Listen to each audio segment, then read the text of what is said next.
Welcome to my channel. అందరూ ఎలా ఉన్నారండి? ప్రతి ఒక్కరికి ఎంతగానో ఉపయోగపడే మన ఇంట్లోన కిచెన్లోన చేసుకునే పనులను సింపుల్గా చేసుకొని మనకి ఎందుకు పనికిరావని పడేసే వస్తువులను ఎలా యూజ్ చేసుకోవడానికి చాలా మంచి కొత్త యూజ్ఫుల్ టిప్స్ని అయితే ఈ వీడియో షేర్ చేయబోతున్నాను. టిప్స్ అయితే చాలా ఉపయోగకరంగా ఉంటాయి. మిస్ చేయకుండా ఎండింగ్ వరకు చూడండి. ఫస్ట్ టిప్ అయితే తెలుసుకుందాము. చిన్నపిల్లలు ఉండే ప్రతి ఒక్క పేరెంట్స్కి కూడా టిప్ చాలా బాగా యూజ్ అవుతుందండి. పిల్లలు ఎక్కడ పెడితే అక్కడ ఈ విధంగా పెన్ మార్క్స్తో కానీ, స్కెచ్ పెన్స్తో కానీ, పెన్సిల్తో కానీ ఎలా పెడితే అలా గోడల మీద రాసేస్తూ ఉంటారు కదండి. పెన్న మరకలు అయితే అస్సలు పోవు, కొంచెం పెన్సిల్ మరకలైనా పోతాయేమో కానీ ఇలా ఎంత ముందుగా పెట్టేసిన పెయింటింగ్ మరకలు కానీ, పెన్న మరకలు కానీ పోవాలంటే సింపుల్గా ఇలా ట్రై చేయండి. మీకు క్లియర్గా అర్థం అవడం కోసం నేను గోడ మీద పెన్నతోటి అలాగే పెన్సిల్ తోటి చిన్న మార్క్ చేసి అయితే చూపిస్తున్నాను. ఇవి క్లీన్ చేయడానికి కొంచెం అంటే కొంచెము బేకింగ్ పౌడరు, కొంచెం నిమ్మల రసాన్ని అయితే తీసేసుకోండి. సో ఇవి మనకు మరకలు అనేవి చాలా బాగా యూజ్ అవుతాయండి క్లీన్ చేయడానికి. చూసారు కదా, పెన్సిల్ మరక అయితే ఇలా జస్ట్ రుద్దేసరికి మనకు పోయిందనమాట. పెన్న మరక అనేది జస్ట్ కొంచెం 1-2 సెకండ్లు కొంచెం నొక్కు పెట్టి తుడిచేసామనుకోండి, గోడ మీద ఉన్న పెయింట్ కానీ ఏది పోకుండా చాలా నీట్గా అయితే వదిలేస్తాయండి. పెయింటింగ్ మరకలైనా కూడా చాలా ఈజీగా పోతాయి. వీడియోలో కూడా మీరు క్లియర్గా చూస్తున్నారు కదా. నార్మల్గా మన ఓన్ హౌస్ అయితే పర్లేదు, కానీ రెంట్ హౌస్లో కనుక ఈ విధంగా గోడల మీద పిల్లలు పాడు చేసేసారంటే ఇంటి ఓనర్స్ అస్సలు ఒప్పుకోరు. కాబట్టి ఇలా పిల్లలు ఎక్కడైనా కూడాను పెన్తో కానీ, పెన్సిల్స్తో కానీ, స్కెచ్ పెన్నులతో కానీ గీసేసారు అనుకోండి, చాలా ఈజీగా ఎక్కువ రుద్దే పనే లేకుండా కొంచెం బేకింగ్ పౌడర్ని తీసుకొని కొంచెం లెమన్ రసాన్ని వేసేసుకొని చక్కగా ఇలా ఈజీగా క్లీన్ చేసాను. చూసారు కదా, అసలు మనం పెన్ మార్క్స్ ఎక్కడ వేసాం కూడా తెలియటం లేదు. ఖచ్చితంగా ట్రై చేయండి. ఇంకా సెకండ్ టిప్ అయితే తెలుసుకుందాము. మనం పూజకి పువ్వులు అనేవి తెచ్చుకునేటప్పుడు అందులో కొన్ని పువ్వులకి బ్యాక్ సైడ్ ఉండే కాడలు అనేవి ఇరిగిపోవడమో, లేదంటే అంటే బ్యాక్ సైడ్ తొడుములు అంటూ ఉంటారు కదండి, అవి ఒక్కొక్కసారి పువ్వులకు ఉండవు. అలాంటప్పుడు మనం పెట్టే పటానికి ఫ్లవర్స్ అనేవి నిలబడవు సరిగ్గా. ఎందువల్లంటే బ్యాక్ సైడ్ అనేవి తొడుములు అనేవి ఉండవు. కాబట్టి ఎంత చిన్న పువ్వులైనా లేదంటే బ్యాక్ సైడ్ అనేవి తొడుములైనా లేకపోయినా కూడాను పువ్వులను నార్మల్గా ఎలా పెట్టుకోవాలి అసలు పడిపోకుండా ఉండడం కోసం ఒక మంచి టిప్ అనేది తెలుసుకుందామండి. దీనికోసం నార్మల్గా మనము పూజ చేసేటప్పుడు గట్టును అగరబత్తులు వెలిగిస్తూ ఉంటాం కదండి. అగరబత్తులు అనేవి వెలిగిన తర్వాత చివరిలో మనకి స్టిక్స్ అనేవి మిగిలిపోతూ ఉంటాయి. ఈ స్టిక్స్ అనేవి చాలా స్ట్రాంగ్గా ఉంటాయండి. వీటిని పడేయకుండా ఇలా ఉంచుకున్నాం అనుకోండి, ఎప్పుడైనా కూడాను కాడలు లేని పువ్వులకు ఈ విధంగా బ్యాక్ సైడ్ తొడుమిళ్ళకి సెట్ చేసుకోవచ్చు. వీడియోలో చూపిస్తున్న విధంగా ఏ ప్లేస్లో అయితే మనకి తొడుము అనేది విరిగిపోయిందో ఆ ప్లేస్లోనూ ఒక్కొక్క పూలను కూడా ఈ విధంగా సెట్ చేసామనుకోండి, ఎంత చిన్న పువ్వునైనా కూడా చాలా ఈజీగా పటానికి నిలబడేటట్టు అయితే చేసుకోవచ్చు అండి. వీడియోలో కూడా మీరు క్లియర్గా చూస్తున్నారు కదా. చాలా సింపుల్గా ఎంత చిన్న పువ్వులైనా లేదంటే ఎంత పెద్ద పువ్వులైనా బ్యాక్ సైడ్ తొడుమిలు లేకుండా ఇలా చాలా స్టాండర్డ్గా పటానికి పెట్టేసుకోవచ్చండి. అలాగే మనం తీసినంత వరకు కూడా ఇవి అదే విధంగా స్టాండర్డ్గా ఉంటాయండి, పడిపోకుండా చాలా బాగా ఉంటాయి అన్నమాట. ఇటువంటి స్టిక్స్ ఉన్నట్లయితే అస్సలు పడేయకండి. ఇటువంటివి యూజ్ చేసుకొని మన టైంతో పాటు మనీని కూడా సేవ్ చేసుకోవచ్చు. ఎంత చిన్న పువ్వులైనా కూడా చాలా ఈజీగా పెట్టుకోవచ్చు. ఖచ్చితంగా ట్రై చేయండి, యూజ్ అవుతుందంటే. ఇంకా మూడో టిప్ అనేది తెలుసుకుందాం. ఒక్కొక్కసారి మనం అప్పడాలు అనేవి వేపేసిన తర్వాత ఆయిల్ అనేవి ఈ విధంగా నల్లగా అయిపోతూ ఉంటుంది కదండి. దానికి రీజన్ వచ్చేసరికి మనకు అప్పడాలు తయారు చేసేటప్పుడు ఎండబెట్టేటప్పుడు కూడా దానికి పైన పౌడర్ లాంటిది గట్టా జల్లుతూ ఉంటారండి.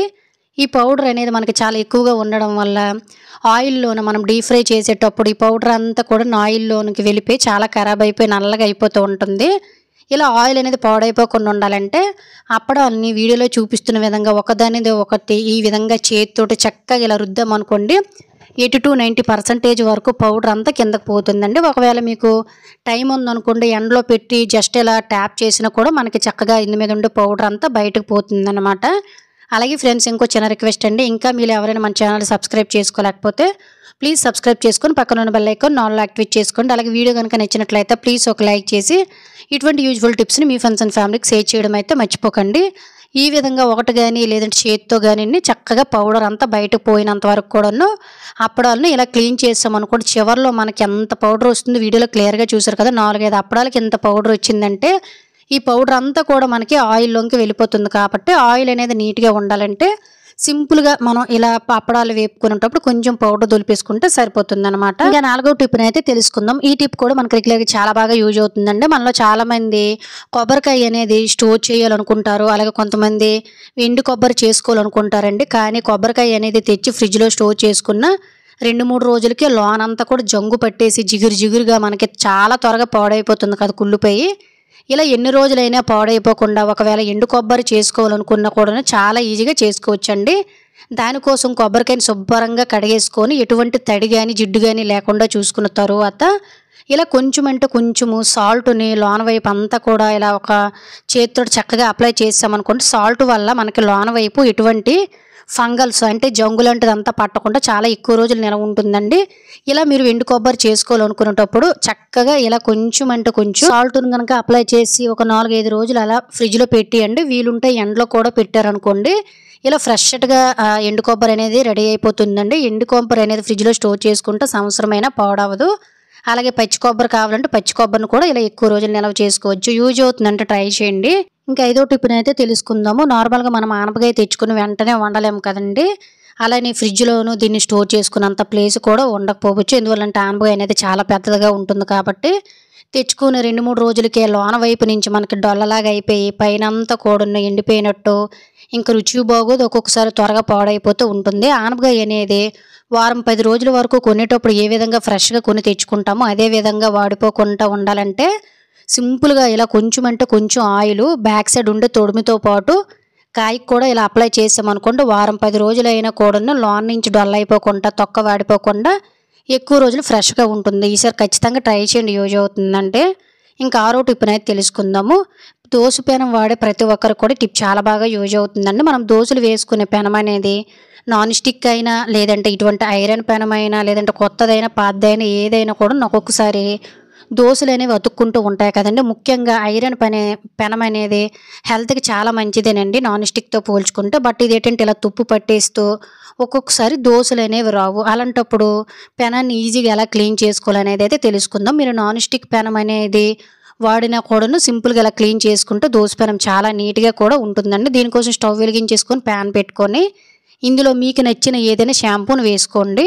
ఎందువల్లంటే షాంపూని వేసుకుంటున్నామంటే ఐరన్ పెనం అనేది ఐరన్ స్మెల్ అనేది పోవడం కోసం నేను షాంపూని వేశానండి.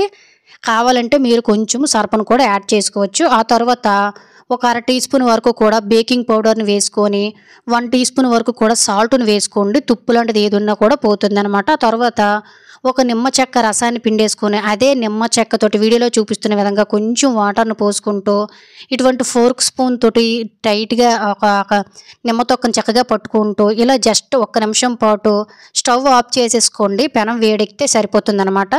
ఇలా నాన్ స్టిక్ పెనమైనా దాని మీద ఉండే జిడ్డు గాని, మురికి గాని పోవాలి. ఇలా ఐరన్ పెనమైనా కూడా మనకి నీట్‌గా అయిపోవాలనుకున్నట్లయితే వేడి మీద క్లీన్ చేసుకోవాలండి. జస్ట్ ఇలా రుద్దేసిన తరువాత ఐరన్ పెనం కాబట్టి మనం ఎలా క్లీన్ చేసుకున్నా పర్వాలేదు. నాన్ స్టిక్ పెనం అనుకోండి కొంచెం చూసుకొని క్లీన్ చేసుకోండి. నాన్ స్టిక్ పెనంతో పోల్చుకుంటే ఐరన్ పెనం అనేది చాలా చాలా మంచిదండి. ఈ విధంగా శుభ్రం క్లీన్ చేసేసిన తర్వాత కొంచెం ఆయిల్ అప్లై చేసుకొని దోసలు వేసి చూడండి. మనకు దోసలనేవి అతుక్కోకుండా వస్తాయి. నాన్ స్టిక్ పెనమైనా మీరు ఇదే విధంగా క్లీన్ చేసుకోవచ్చండి. మనకి ఐరన్ పెనం అనేది చాలా త్వరగా హీట్ ఎక్కుతుంది. దోసలు గానీ, చపాతీలు గానీ, పుల్కాలు గానీ ఏవైనా చాలా త్వరగా వంట కూడా అయిపోతుంది కాబట్టి గ్యాస్ చాలా వరకు సేవ్ అవుతుందండి. మ్యాక్సిమం 100% మీరు నాన్ స్టిక్ కంటే ఇటువంటి ఐరన్ పెనానికే ప్రిఫర్ చేయండి. చాలా హెల్త్‌కి కూడా మంచిదన్నమాట. ఆ తర్వాత కొంచెం ఆయిల్ తోటి ఇలా అప్లై చేసామనుకోండి, తుప్పు లాంటిది ఏది ఉన్నా కూడా పట్టకుండా వేసే దోసలు కూడా చాలా చక్కగా వస్తాయి. పెనం కూడా ఎన్ని సంవత్సరాలైనా కూడా మనకి ఇదే విధంగా ఉంటుంది. ఈసారి దోసలనేవి అతుక్కుంటున్నాయి, లేదంటే చుట్టూ జిడ్డు, మురుకు పట్టేసింది అనుకున్నట్లయితే సింపుల్‌గా ఇలా పెనంపై పెట్టేసి ఎక్కువగా రుద్దే పని లేకుండా ఈజీగా ఎటువంటి పెనాన్నైనా ఇలా క్లీన్ చేసుకోవచ్చు. దీనివల్ల మన టైం మనీ కూడా సేవ్ అవుతుంది. సో ఇది ఫ్రెండ్స్ ఈరోజు వీడియోలో అయితే టిప్స్ అన్నీ మీకు యూజ్ అయ్యాయి అనుకుంటున్నాను. టిప్స్ కనుక యూజ్ అయినట్లయితే please like, share, subscribe my channel. Thank you for watching. Bye bye.